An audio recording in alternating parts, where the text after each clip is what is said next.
ازيكم يا بنات؟ عاملين ايه؟ يا رب تكونوا بخير. كل سنة وانتم طيبين، كل سنة والأمة الإسلامية كلها طيبة وبخير. ربنا يا رب يجعل أيامنا كلها أعياد وفرح وهنا. الفيديو بتاع النهاردة فيديو بقى أو روتين الفرحة، روتين ليلة الوقفة. هنشوف فيه أفكار تحفة جدا. لو أول مرة بتشوفوا قناتي اشتركي فيها وفعلي زر الجرس على الكل عشان كل ما أعمل فيديو جديد يوصلك إشعار بيه. ويلا نبتدي الفيديو بتاعنا. هشارككم النهاردة روتين يوم الوقفة وتجهيزات يوم العيد وتحضير العيدية وتحضير توزيعات العيد. في أفكار تحفة جدا هتعجبكم. أول حاجة كده، بصوا أنا آخر واحدة بتشيل حاجات رمضان، ما بشيلهاش غير لما بيشوفوا الرؤية بتاعة العيد ويقولوا إن العيد بكرة، بقوم أشيل بقى كل الزينة وكل الأنوار والمفارش بتاعة رمضان. وطبعا بلمع الشقة تلميعة سريعة، زي ما انتم عارفين ان الروتين العميق بنبقى بنعمله قبل رمضان اصلا ما يبتدي. تعتبر تنظيفة العيد من على الوش بس كده.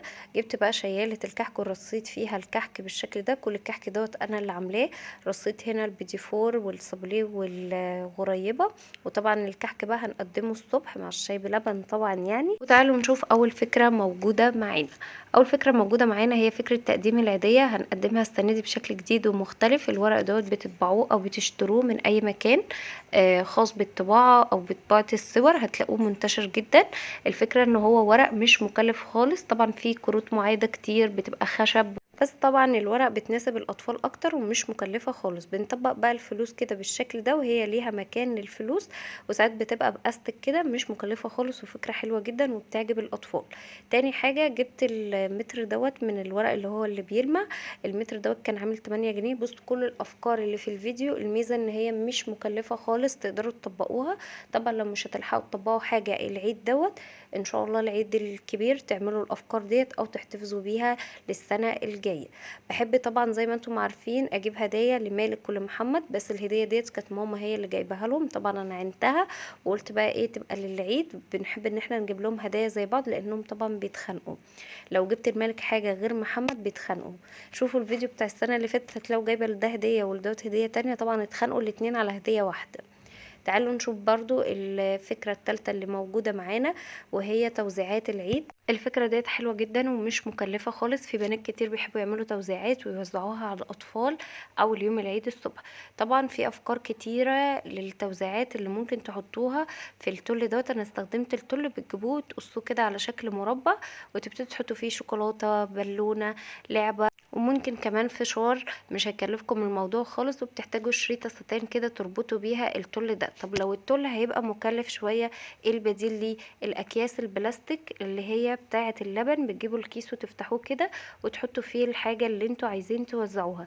الورق اللي عليه البلالين بتاعة العيد والحاجات ديت انا طبعاه. طبعا الفرخ طبعا بترصوا فيه كذا صورة من اللي انتوا عايزينها.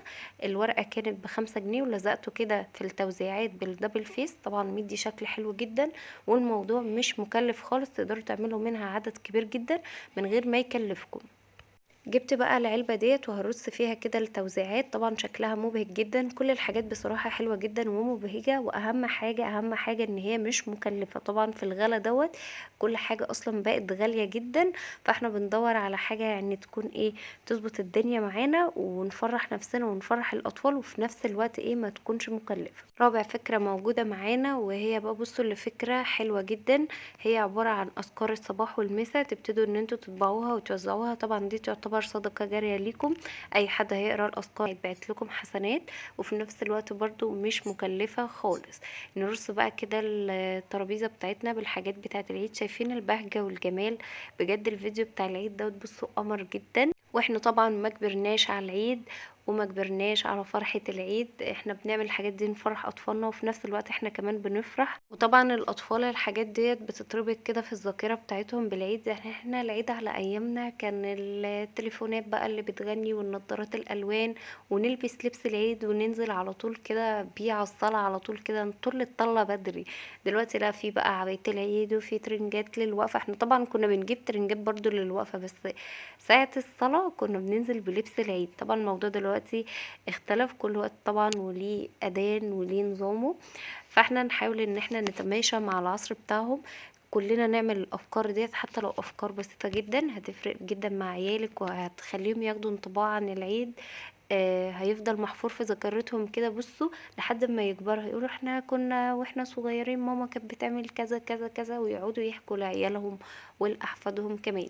نيجي بقى طبعا لفقرة البلالين، نفخنا بلالين كتيرة. عايزه اقول لكم ان عيالي فرحوا جدا، انا بقيت بصوا عماله طب اهدوا، طب لسه العيد بكره، طب عشان نصور الحاجات، عشان نرص الحاجات ديت بتاعه العيد. بصوا بقيت عماله اسيسهم بحيث ان هما الحاجه اللي انا اظبطها ما يجوش جنبها. فرحتهم ديت عندي بالدنيا. ربنا يا رب يسعدنا كلنا ويجعل ايامنا كلها فرح وعيد. طبعا انتوا شايفين مالك ومحمد معايا ظاهرين معايا كده في الفيديوهات، الفرحة طبعا باينة عليهم. عايزة اقول لكم بقى ان انا العيد دوت في حاجات كتير كنت عايزة اصورها معاكم، بس طبعا الوقت ضيق وما كانش في وقت خالص. من الحاجات الجديدة اللي انا اشتريتها العيد، اشتريت طقم السرير بتاع النوم. الاطفال لسه هفصل لهم بقى بعد العيد دوت.